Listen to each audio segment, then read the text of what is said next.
হাসির রাজা, জ্ঞানের রাজা, রসিক রাজা।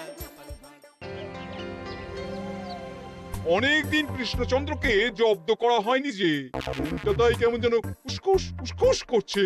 সেটা তো গোপালের জন্যে।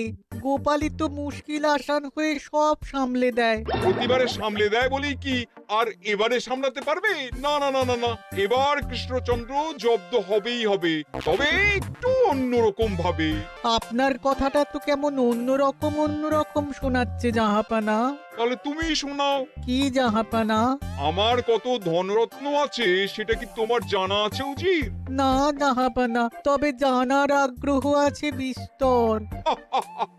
শুধু তোমার কেন, আরো অনেকেরই আগ্রহ আছে শুনলাম, আর সেটা যতক্ষণ না জানা যাচ্ছে ততক্ষণ মনটা কেমন খচখচ খচখচ করে। করে বই কি, এই তো প্রশ্নটা শোনার পর থেকেই আমার মনটাই কেমন একটা উসকুস উসকুস করতে শুরু করে দিয়েছে। আমার হাতে একটা অস্ত্র চলে এসেছে এবার, তাই আমি এমন এক প্যাঁচ কষবো যে কৃষ্ণচন্দ্র মনে মনে কিছুতেই শান্তি পাবে না। আর তাকে অশান্তিতে রাখতে পারলে আমার যে কি শান্তি কি শান্তি, কি বলবো।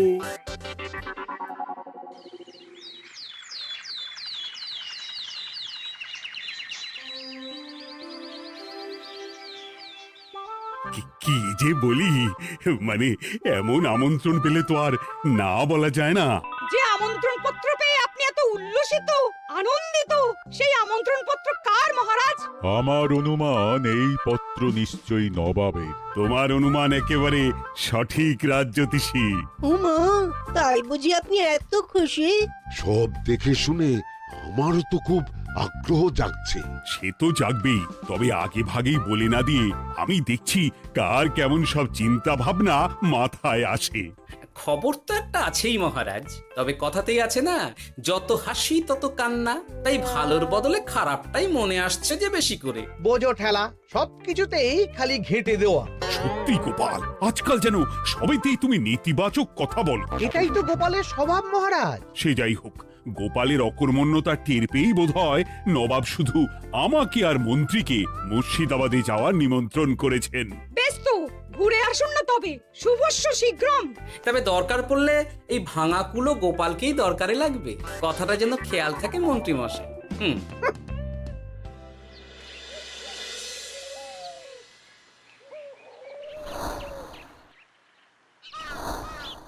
খেয়াল করেছো গিন্নি, আজকাল আমি কেমন কথায় কথায় গোপালকে চুপ করিয়ে দিচ্ছি। কেন গো, কি হলো আবার? হবে আবার কি, নবাব বাহাদুর আমাকে আর মহারাজকে নিমন্ত্রণ করেছেন তার খাস মহলে। ও শুনে যে আমার কি আনন্দ হচ্ছে। ও, তাহলে এই ব্যাপার। আস্তে গিন্নি আস্তে, নবাবের ধন সম্পদ দেখার শখ মহারাজের অনেক দিনের।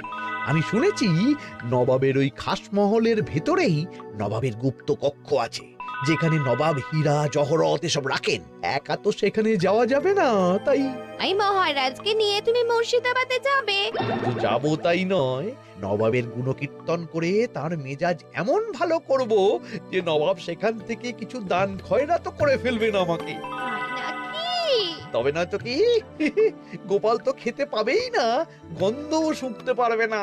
তুমি তো বারবারই চেষ্টা করো গোপালকে সরিয়ে দিয়ে বাজিমাত করতে, কিন্তু শেষ পর্যন্ত চিৎপাত হয়ে যাও। গোপালই তো তখন উদ্ধার করে, সেটা তোমার খেয়াল আছে তো? আমার মাঝে মাঝে সন্দেহ হয় গিন্নি, তুমি তলায় তলায় দল বদল করে গোপালের দলে চলে যাওনি তো?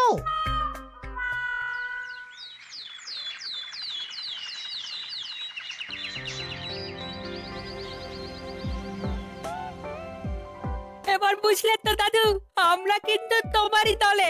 ঝালে ঝোলে অম্বলে সব সময় তোমার সঙ্গে সঙ্গে থাকি। তাই যখনই পাই তখনই তোমাকে সেবা করার সুযোগ হাতছাড়া করতে চাই না, কি বুঝলে? তাই বলে পড়া ছেড়ে তোরা এখন দাদুকে হাওয়া করছিস? তুমি বুঝবে না দিদা, দাদুকে শুতে বসতে হাতে রাখলে লাভ আছে। সে তো বটেই, আর তুমি বা শুয়ে আছো কেন? তোমার কি কাজকর্ম কিছু নেই? পড়ে পাওয়া 14 আনা ছুটি কাজে লাগিয়ে কদিন ভাবছি দিব্যি গায়ে হাওয়া লাগাবো, বুঝলে গিন্নি? আর আমরা এসে সেটাই করে দিচ্ছি। সে তো দেখতেই পাচ্ছি। তা ছুটিটা কি সে শুনি? ওদিকে মহারাজ আর মন্ত্রীমশাই নবাবের কাছে গেছেন, তাই এদিকে আমি শুয়ে পড়েছি, এই আর কি। কথাতেই তো আছে, চাষি গেল ঘর, লাঙল তুলে ধর, তাই না গিন্নি? কথায় কথায় দাদু ভালোই দিয়েছে। কোথায় মহারাজ তোমাকে সঙ্গে করে নিয়ে যায়নি বলে তোমার আফসোস হবে তা নয়, উল্টে তুমি শুয়ে শুয়ে হাওয়া খাচ্ছ। আমার মন বলছে শুধু আমি নয়, নবাবও বাজাচ্ছেন ওদিকে। মহারাজ আর মন্ত্রীমশাইকে ঘটা করে কি আর এমনি এমনি ডেকে নিয়ে গেছেন সেখানে? হ্যাঁ?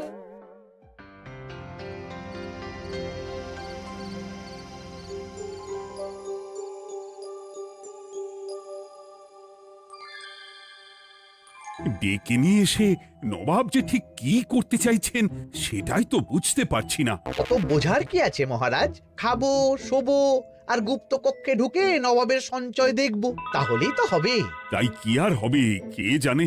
না না, জানতে তো আমাকে হবে। এখানে এসে তোমাদের কোনো অসুবিধা হচ্ছে কিনা সেটা আমাকে জানতে হবে না? আপনি কিচ্ছু ভাববেন না জাহাপানা, ব্যবস্থা সব করাই আছে। না না, এমনিতে কোনো অসুবিধে নেই, তবে একটা অস্বস্তি হচ্ছে বটে। আসলে মহারাজ বোধহয় মনে মনে ভাবছেন নবাব বাহাদুর নিশ্চয়ই তাকে ডেকে এনেছেন তার গুপ্ত কক্ষে কত মণিমাণিক্য ধন সম্পদ আছে সেটা দেখানোর জন্য। তাই নাকি? মানে এখানকার হিরে সেখানকার চুনি, অমুক দেশের পান্না তমুক দেশের মুক্ত। শুধু কি তাই, আরো কত কি। হ্যাঁ হ্যাঁ, সেগুলো যতক্ষণ না দেখতে পাচ্ছেন ততক্ষণ মহারাজ ঠিক স্বস্তি পাচ্ছেন না। এই যে কৃষ্ণচন্দ্রের যে আমার ধনসম্পদ দেখার প্রবল ইচ্ছে আছে সেটা আমার ভালো মতোই জানা আছে। তবে সবাইকে তো সবটা দেখাতে নেই, আর সবার জন্য সবটাও নয়, তাই না? তাই কি জাহাপনা? তাই গুপ্ত কক্ষের ভেতরে কি আছে সেটা না হয় না দেখাই থাক। না না, তোমরা বরং খানা পিনা করো গিয়ে, হ্যাঁ, বিশ্রাম নাও। উজিত তোমাদের খেয়াল রাখবে, কেমন? এই রে, এটা কি হলো? কি আবার হবে? তোমার পাল্লায় পড়ে মান সম্মান সব গেল। এর থেকে আমার কৃষ্ণনগরই ভালো।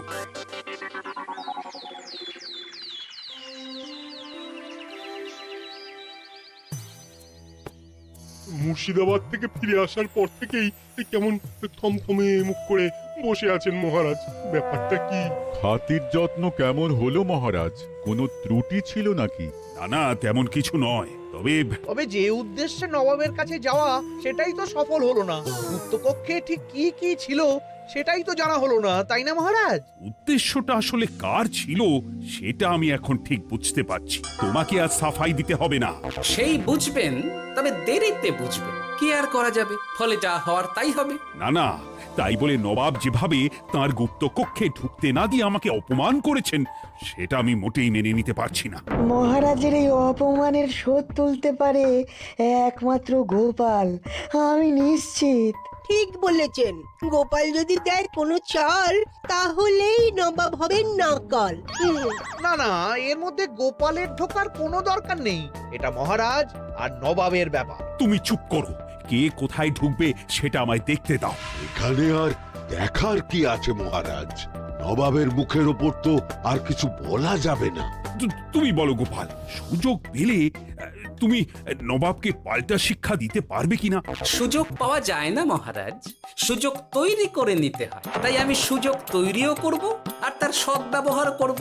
আর এটাও বলে রাখছি, নবাবকে নাকাল করে সুদে আসলে আপনার অপমানের বদলা নিয়ে তবে ছাড়ব।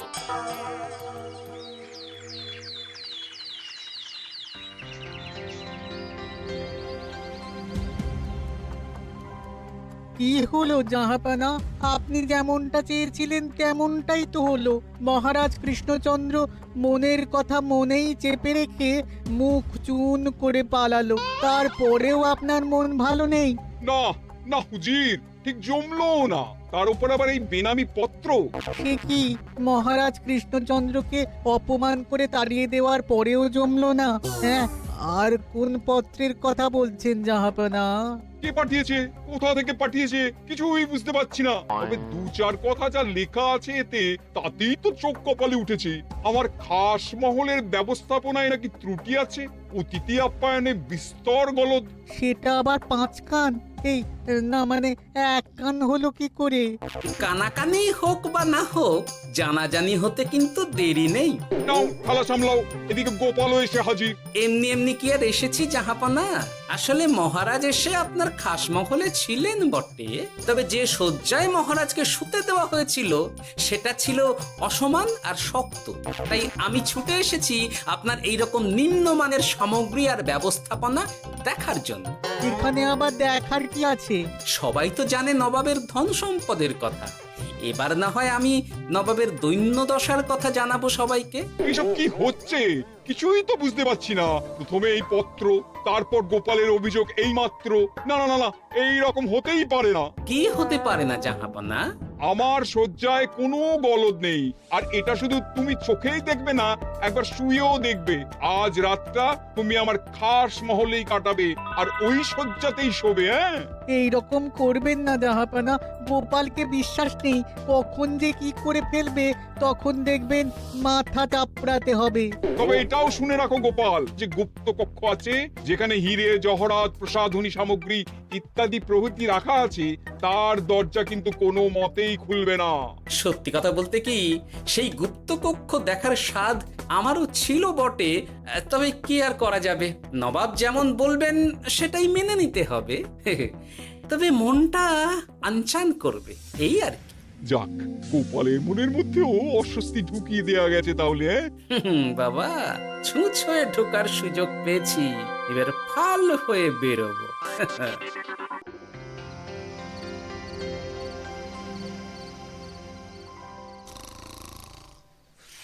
আপনি কিচ্ছু ভাববেন না জাহাপানা, গোপালকে আমি চোখে চোখেই রেখেছি।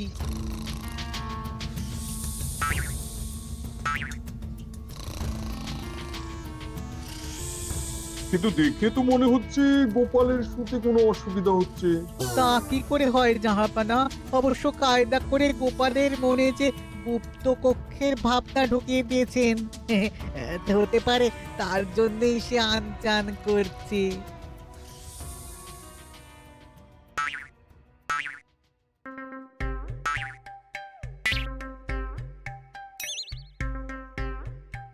ওই দেখো, গোপাল হঠাৎ কি শুরু করেছে। তাই তো, কিন্তু কি করতে চাইছেটা কি? কি হলো গোপাল, কিছু বলবে নাকি? এ কি, আমি কোথায়? ও, এটা তো রাসমহলই মনে হচ্ছে। এখানেই তো তুমি ছিলে, কি মুশকিল।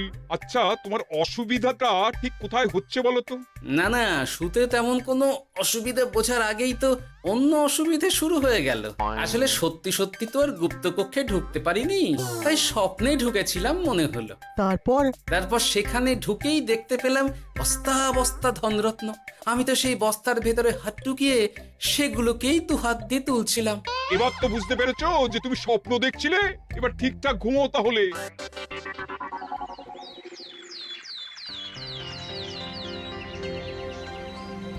কাল রাতে গোপাল আচ্ছা ঝামেলায় ফেলেছিল।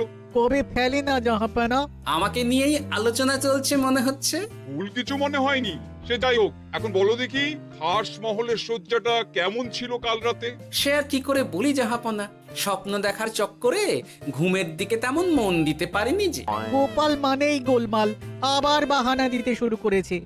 তাই বলছিলাম কি, আর এক রাত না ঘুমোলে ঠিক মতো বলতে পারবো না। বেশ তো, আর এক রাত থাকো না হয়, তবে আমারও একটা শর্ত আছে। আগের রাতে তুমি স্বপ্নের ঘরে যা কাণ্ড ঘটিয়েছো না, তাতে জাহাপানা খুব বিরক্ত, বুঝতে পারছো নিশ্চয়ই।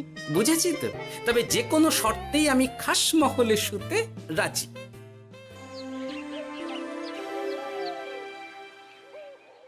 আমার এক কথায় রাজি হয়ে গোপাল নবাবের কাছে ছুটে গেল, কিন্তু কই, এখনো তো ফিরে এলো না। এমনও তো হতে পারে মহারাজ যে নবাব গোপালকে আটকে রেখেছেন। হ্যাঁ, কেন? গোপাল তো দাবি করে যে সে তার বুদ্ধির জোরে যে কোনো বাধা বিপত্তি থেকে বেরিয়ে আসতে পারে। এবার তাহলে ফেঁসে গেল কি করে? না না, গোপালের কোনো বিপদ হবে না, দেখবেন গোপাল এবারেও ঠিক বেরিয়ে আসবে। হ্যাঁ, গোপাল আসবে হেসে হেসে, মহারাজ দেখবেন বসে বসে। আমার ধারণা কিন্তু যে কোনো শর্তেই নবাব গোপালকে শায়েস্তা করেই ছাড়বেন। গোপাল যখন নিজে থেকে নবাবকে খোঁচাতে গেছে তখন আঁচড় তো খেতেই হবে। কি জানে নবাব আবার গোপালকে কিভাবে জব্দ করছেন কি জানি।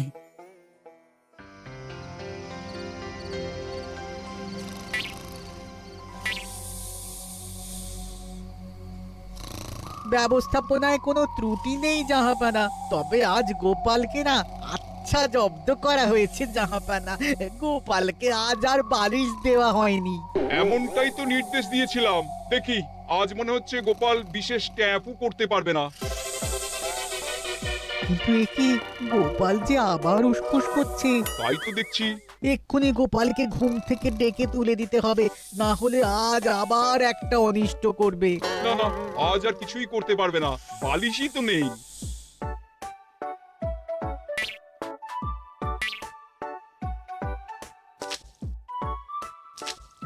এ কি, গোপাল তো আবার শুরু করে দিয়েছে। ধরো ধরো ধরো, এক্ষুনি ধরো ওকে। আরে ওঠো ওঠো, জেগে ওঠো গোপাল। আরে হচ্ছেটা কি? আজ আবার তোমার কি হলো? এ হে, আজ আবার একটা গন্ডগোল করেছি মনে হচ্ছে। গন্ডগোল বলে গন্ডগোল, জল ছড়িয়ে কি অবস্থা করেছো দেখো। আমার কোনো দোষ নেই, কিন্তু সেই আবার গুপ্তকক্ষের স্বপ্ন এলো আর গোলমাল হয়ে গেল। আজ আবার কেমন স্বপ্ন এলো? গুপ্তকক্ষের যেদিকে আরব আর পারস্য দেশের আতরের সম্ভার ছিল, স্বপ্নে সেই দিকে ঘুরছিলাম আজ। সেগুলো ছড়িয়ে ছড়িয়ে দেখতে দেখতেই স্বপ্ন ভেঙে গেল। ওকে দাঁড়াও, কাল সকালই তোমার ব্যবস্থা হচ্ছে।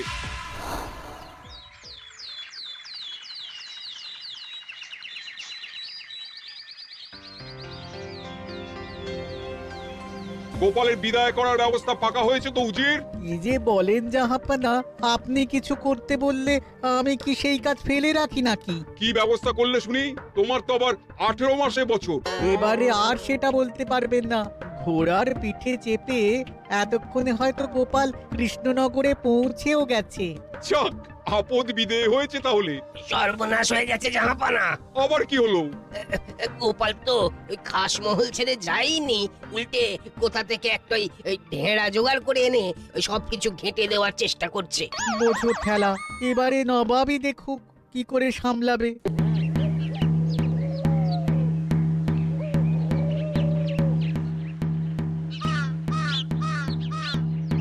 শুনুন শুনুন শুনুন। আরে আরে আরে, আরে কি শোনাচ্ছটা কি গোপাল? এখনো শোনাইনি, তবে শোনাবো শোনাবো ভাবছি। সবাইকে জানাতে গেলে এই ঢাড়া পেটানো ছাড়া আর উপায় কি? কিন্তু জানাবেটা কি? এই যে নবাব যে অতিথিদের ডেকে এনে তাদের নিশ্চিন্তে ঘুমোতে দেওয়ার ব্যবস্থা করতে পারেন না, এটা তো সবার জানা দরকার। কি বিপদ! না না না না, এই বদনাম নিয়ে আমি গোপালকে কোথাও যেতে দেবো না। তাহলে কি করতে হবে জাহাপানা? আজ ও রাতে গোপাল খাস মহলে শোবে। এই তো এবার পড়েছেন গোপালের জালে।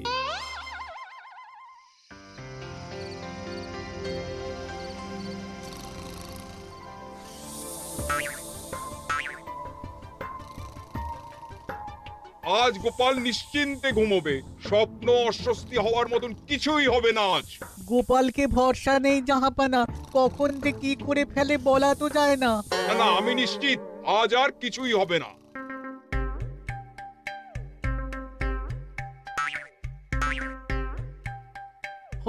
হবে না বলতে বলতেই হতে শুরু করেছে জাহাপানা। আরে ওকে গিয়ে চেপে ধরো এক্ষুনি। ঘুমের ঘোরে আবার কি করছো গোপাল? এবার আবার কি হয়েছে? আবার কি স্বপ্ন দেখছিলে নাকি? কি মুশকিল হলো বলুন তো দেখি। গুপ্তকক্ষে ঢুকতে পারিনি, কিন্তু তার স্বপ্ন দেখা তো থামছে না। তার মানে? আজ স্বপ্নে দেখছিলাম গুপ্তকক্ষের একদিকে দামি দামি রেশমি কাপড়, মসলিনের বিপুল সম্ভার, ওই সেগুলোই টেনে টেনে দেখছিলাম আর কি। তাই বলে পর্দা ধরে টানাটানি করতে হবে? ওই দেখুন, ওগুলোকেই তো মসলিন ভাবলাম। না না না না, এবার আমি মনে মনে স্থির করে ফেলেছি এই ঝামেলা থেকে বেরোবার একটাই উপায়, আর সেটাই এবার আমি করব।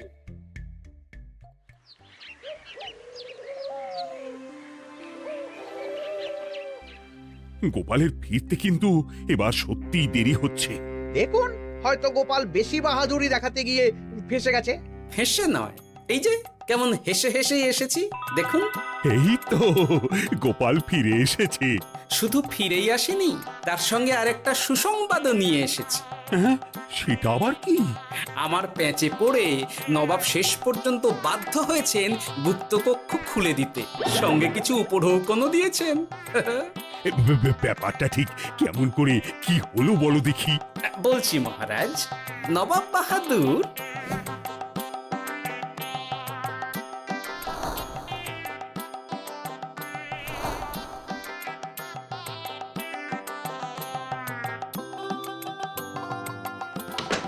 এসো গোপাল, তোমার জন্য আমি গুপ্ত কক্ষের দরজা খুলেই দিলাম। তবে খবরদার, আবার উল্টো পাল্টা স্বপ্ন দেখে ঘুম নষ্ট হওয়ার বাহানা দেবে না। আর কৃষ্ণচন্দ্রকে গিয়ে বলবে তারও আর গুপ্ত কক্ষ দেখতে আসার কোনো বাধা নেই। আর একটা কথা,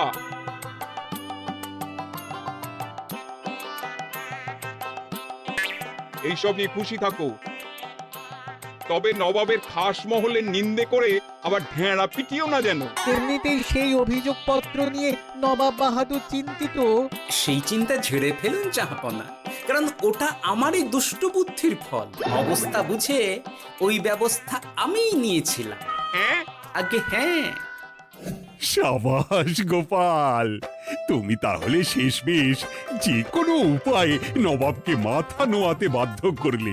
আপনাকে কেউ অসম্মান করলে আমি যে নিজেকে সামলে রাখতে পারি না মহারাজ। সত্যি গোপাল, তোমার তুলনা হয় না। হাসির রাজা জ্ঞানের রাজা রসিক রাজা গোপাল ভাঁড়।